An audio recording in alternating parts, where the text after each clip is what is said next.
बड़वानी के तलुन खेल मैदान में विश्व सिकल सेल दिवस के अवसर पर राज्य स्तरीय कार्यक्रम का आयोजन किया गया। खराब मौसम की वजह से सीएम डॉक्टर मोहन यादव बड़वानी नहीं पहुंच पाए। मुख्यमंत्री इंदौर से कार्यक्रम में वर्चुअली जुड़े। इस मौके पर सीएम ने कहा कि आज पूरे विश्व में सिकल सेल के प्रति जागरूकता अभियान चलाया जा रहा है। टंटिया मामा बिरसा मुंडा को याद करते हुए सीएम ने कहा कि इन वीर योद्धाओं की धरती से हम इस बीमारी के खिलाफ संकल्प लें। हमें आगे की पीढ़ी को बचाने का संकल्प लेना है। ये बीमारी जेनेटिक होती है। हम इस बीमारी से पीड़ित लोगों की जांच करें और 2 सिकल सेल के पीड़ितों की शादी ना होने दें।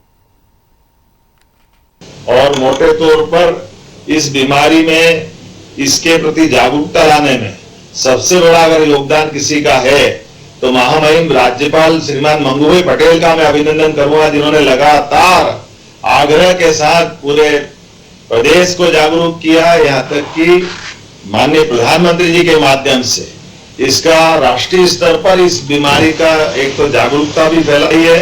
और वो जब अपने गुजरात में भी मंत्री थे तब से इस बीमारी के खिलाफ लड़ते आए।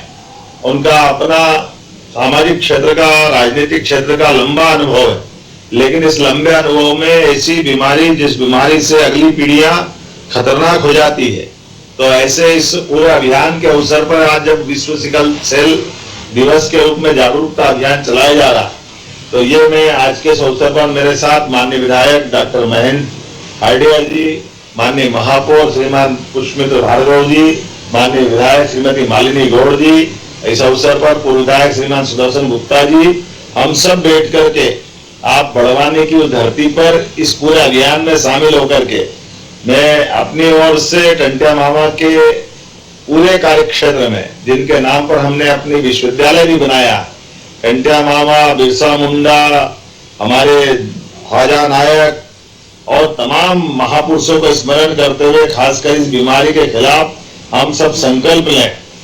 हम सब परमात्मा की दया से यशस्वी प्रधानमंत्री के नेतृत्व में सभी प्रकार के सुशासन के कामों को लेकर आगे बढ़ रहे हैं।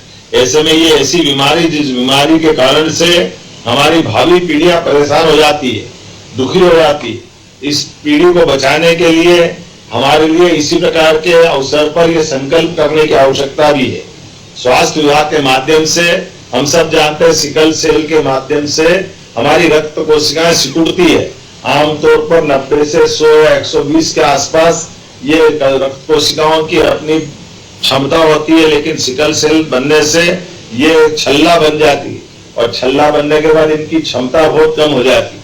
और इसके कारण से जिनको यह बीमारी होती है उनकी आत्मा जानती है कि यह कष्ट कितना जबरदस्त होता है। और उनके 2 जाने अनजाने बीमारी वाले लोगों का जब विवाह हो जाता है तो अगली पीढ़ी में भी बीमारी अगली बच्चों बच्ची के भी अंदर आती। तो आने वाले समय में ऐसे हमने लगभग माननीय महामहिम मौजूद है, इनके अपने आग्रह के कारण से हमारे स्वास्थ्य मंत्री और बाकी सभी मित्रों के माध्यम से बड़े पैमाने पर सिकल सेल के सारे मरीजों का राज्य भर में ये न केवल खोजबीन की है बल्कि उनका यथायोग्य इलाज का तरीका भी ढूंढा है। और उसका ही परिणाम है कि आज हमारे लिए ये आज हमारे सामने एक पक्ष भी आया कि बड़वानी वो जिला है जहां सर्वाधिक संख्या में सिकल सेल की हमारी मरीजों की संख्या पाई जाती।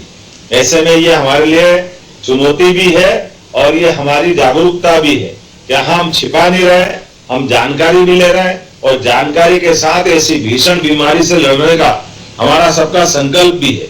मैं मान के चलता हूं कि जिस प्रकार से ये बीमारी का पता लगता है, और कुछ समय पहले महामहिम के साथ एक मंच में भी मैं था, सिकल सेल से पीड़ित बच्ची जो योद्धा बनकर के इस बीमारी से भी बाहर आई थी, ठीक समय से ठीक से दवाई लेने के कारण से इस बीमारी से बाहर भी आया जा सकता है।